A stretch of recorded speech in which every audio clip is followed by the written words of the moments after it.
गई है, उस पर भी इम्तियाज जलील साहब ने साफ तौर से खंडन किया कि मैंने जो कहा है वो आपके अपने सरकारी डॉक्यूमेंट्स की बुनियाद पर कहा है, लेकिन उसकी आड़ में कुछ लोग, खास तौर से मैं सीधे कहना चाहूँगा कि जो लोग, जिन लोगों ने भ्रष्टाचार किया है, वो लोग जो है तो इसकी आड़ में इम्तियाज जलील साहब को और मजलिस इत्तेहादुल मुस्लिमीन को बदनाम करना चाहते हैं। आज कुछ लड़के जो है तो इम्तियाज जलील साहब के घर के पास आते हैं, घोषणाबाजी करते हैं और फिर जो है तो चले जाते हैं। तो इस मामले में अगर आगे चलकर कोई एक्टिविटी होती है तो इसकी पूरी जवाबदारी औरंगाबाद पुलिस पर रहती है। क्या कुछ ही घंटों के लिए परसों जब मुद्दा उठा था तो 1 घंटा और 2 घंटे के लिए जो है तो पुलिस को इम्तियाज जलील साहब के घर पे बिठाया गया, बाद में फिर हटा दिया गया। अगर शहर के अंदर इम्तियाज जलील साहब के ऊपर कोई आफत आती है या इस इशू को लेकर शहर के वातावरण खराब होता है तो हम समझते हैं कि इसके लिए सीधे सीधे जो है तो औरंगाबाद पुलिस जिम्मेदार है। उसकी पहले वजह तो है कि जिस तरीके से एफआईआर को दर्ज किया गया वो सरासर गलत है। वो किसी के प्रेशर में जो है तो आकर एफआईआर दर्ज की गई है। अगर इनमें इतनी हिम्मत है, अगर पालक मंत्री में हिम्मत है, अगर औरंगाबाद पुलिस में हिम्मत है, तो जिन लोगों ने डॉक्यूमेंट के ऊपर जो शब्द का इस्तेमाल किया था उनके ऊपर पहले कार्रवाई होनी चाहिए। और जो है तो इम्तियाज जलील साहब ने जो भी शब्द का इस्तेमाल किया, जो उपयोग किया, वो उस डॉक्यूमेंट्स की बुनियाद पे किया गया। लेकिन इस तरीके से अगर हरासमेंट करने की कोशिश की जाएगी तो ना इम्तियाज जलील साहब डरने वाले हैं, ना इस शहर का इंसाफ पसंद शहरी, चाहे वो हिंदू हो, चाहे मुसलमान हो, चाहे हमारा दलित भाई हो, हर कोई इम्तियाज जलील साहब के साथ खड़ा है। उसकी बुनियादी वजह यह है कि इम्तियाज जलील साहब ने पिछले 10-11 सालों से जिस तरीके से लूटम लाट चल रही थी, जिस तरीके से भ्रष्टाचार चल रहा था, उसकी पोल खोली है और डॉक्यूमेंट्स की बुनियाद पर खोली है। इस लिहाज से अगर ये लोग समझ ले कि जो लोग इस किस्म की हरकतें डराने की कोशिश कर रहे हैं, हम डरने वालों में से नहीं है। दूसरी तरफ औरंगाबाद पुलिस की जिम्मेदारी बनती है कि इस किस्म के असामाजिक तत्व जो लोग शरारत कर रहे हैं उनके खिलाफ सख्त एक्शन ले, इसलिए कि इम्तियाज जलील साहब न सिर्फ औरंगाबाद शहर बल्कि पूरे महाराष्ट्र की एक आवाज है। भी निकालने की कोशिश हो रही है। अभी समाज निकाले, उनके लोग घरा तोड़े गए दलित समाज के, जब आए नहीं, अभी क्यों आए? अभी समाज को आगे करके अब ये सवाल का जवाब तो आपने पालक मंत्री से पूछना चाहिए। वो इस वक्त जो है तो समाज कल्याण मंत्री नहीं है, वो अपने फैमिली कल्याण मंत्री हो गए, जिसके तमाम तर दावे और प्रूफ जो है तो इम्तियाज जलील साहब ने आपके सामने रखे कि कैसे 150 करोड़ की प्रॉपर्टी को अपने सियासी दबाव के तहत 64 करोड़ में खरीदा जाता है, कैसे 10 एकड़ की जगह जो है तो करोड़ों रुपए की होती है, उससे सिर्फ चंद लाखों और करोड़ों रुपए में खरीदा जाता है, जबकि एक जो है तो खासतौर से दलित समाज के कल्याण के लिए रखी गई थी। क्या ये पालक मंत्री संजय सिरसाट साहब बताएंगे कि अभी भी उनको कल्याण की, कि अभी भी उनको पैसे कमाने की जरूरत है? वो क्यों नहीं समाज के दूसरे दलित भाइयों को इस किस्म की जमीनात दिलाते हैं? क्यों नहीं दूसरे समाज के गरीब दलित हमारे भाई बहन हैं, उनके लिए तो नई नई स्कीम्स लेकर आ सकते हैं, लेकिन नहीं, उन्होंने समाज को छोड़कर अपने आप का फायदा किया। ये सरासर गलत है और अगर इसकी आड़ में इम्तियाज जलील साहब को टारगेट करने की कोशिश करेंगे तो हम बर्दाश्त नहीं करेंगे। इम्तियाज जलील साहब के खिलाफ चाहे मोर्चा निकाले, चाहे घोषणाबाजी करे, चाहे कुछ करे, वो अपने मामला से, वो अपने बयान से पीछे हटने वाले नहीं है। अगर इस किस्म की हरकतों से शहर का वातावरण बिगड़ता है तो इसके लिए औरंगाबाद पुलिस जिम्मेदार है।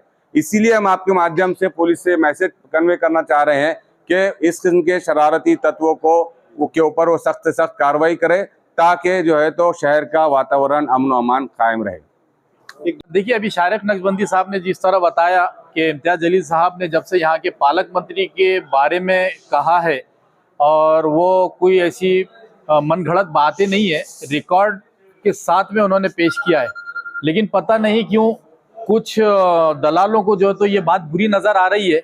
और इसलिए भी बुरी नज़र आ रही है कि इम्तियाज जलील साहब जो है तो जो भी महाराष्ट्र सरकार के साथ में घोटाले हो रहे हैं या उनके अंडर में हो रहे हैं, वो उजागर करने में लगे। तो मैं समझता हूं कि ये जो लोग रोडों पे उतरकर इम्तियाज जलील साहब का विरोध कर रहे हैं, इनको कहीं ना कहीं पता है कि ये 7-7 करोड़ रुपए के जो इन्होंने फाइलें डाली है तो ये टोटल बोगस है। अब इंशाल्लाह उसका भी जो है तो भांडा फोड़ किया जाएगा, क्योंकि आप बता रहे कुछ है और गवर्नमेंट को लूटने के लिए जो है ऐसे मंत्रियों का इस्तेमाल कर रहे हैं।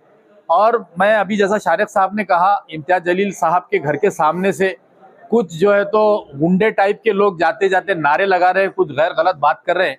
तो पुलिस डिपार्टमेंट से आपके माध्यम से ये रिक्वेस्ट करूंगा सबसे पहले कि आप उनको रोकें, क्योंकि आपने कुछ देर के लिए इम्तियाज जलील साहब के घर पे जो है तो पुलिस का पहरा दिया था, लेकिन पता नहीं किसका फ़ोन आया, किसके दबाव के अंदर आपने वहाँ से पूरी पुलिस खाली करवा दी।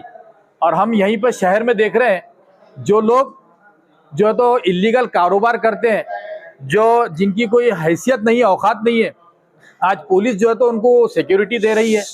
क्या वजह है? एक माजी आमदार, माजी खासदार, और जिन्होंने इतने बड़े बड़े मुद्दे जो गवर्नमेंट को सामने लेकर आए हैं, गवर्नमेंट ने उस पर एक्शन लेने के बदले जो है तो उनकी जो सिक्योरिटी हटा दी। उसके बाद में वहाँ से कुछ मवाली, कुछ गुंडे लोग जो है तो वहाँ से जा रहे आ रहे हैं, कुछ घोषणाबाजी कर रहे हैं। घोषणाबाजी करना हमको भी आता है, रोकना हमको भी आता है, लेकिन हम ये समझ रहे हैं अभी तक कि ये जिम्मेदारी पुलिस की है और पुलिस निभाएगी। अगर पुलिस नहीं निभाती है तो फिर 4 लोग हम भी खड़े होते हैं इम्तियाज जलील साहब के घर में, उनके घर के सामने, फिर आओ कौन आता है तो देख लेंगे इंशाल्लाह ताला। तो हम आपसे, आपके माध्यम से पुलिस से ये रिक्वेस्ट कर रहे हैं कि ऐसे गुंडे मवालियों को रोको। ताकत सबके पास होती है। अगर आप समझ रहे होंगे कि आप 4 चोटे जमा होके जो है तो इम्तियाज जलील साहब के बारे में अनाप शनाप बकेंगे तो इससे ज्यादा बर्दाश्त नहीं किया जाएगा साहब। और जो गुंडे मवालियों को, निकम्मे लोगों को जो आपने पुलिस ने यहाँ पर सिक्योरिटी दे के रखी है, तो हम डिमांड करते हैं पुलिस डिपार्टमेंट से कि इम्तियाज जलील साहब को भी जो है तो यहाँ पे भरपूर सिक्योरिटी दी जाए। क्योंकि आप देख रहे हैं दिन ब दिन कोई ना कोई मवाली, कोई गुंडा उठकर आके जो है तो ये हरकतें कर रहा है। तो अगर हम लोग अगर खड़े हो जाएंगे वहां पे तो बात गलत हो सकती है। इसीलिए आप जो तो पुलिस प्रोटेक्शन दीजिए ताकि वो लोग ऐसे मवालियों के ऊपर जो तो कंट्रोल कर सके। और जो लोग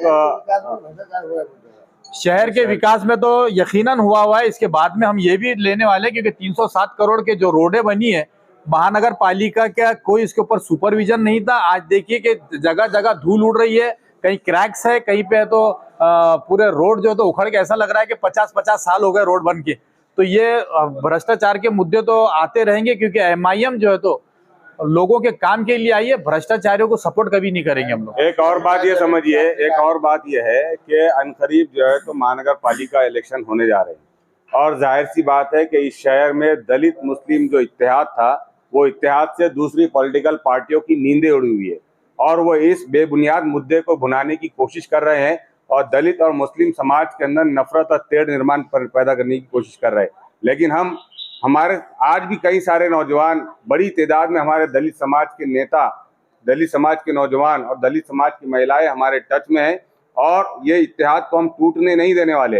ये उन पॉलिटिकल पार्टियों के लिए मैसेज है कि अगर वो इसकी आड़ में इस मजबूत इत्तेहाद को तोड़ने की कोशिश कर रहे हैं तो उनको उनकी जगह दिखा दी जाएंगी इंशाल्लाह। तो वो इस ख्याल से बाहर निकले कि दलित और मुस्लिम इत्तेहाद इस शहर में कभी टूटने का। सिद्धार्थ गांधी के जो लोग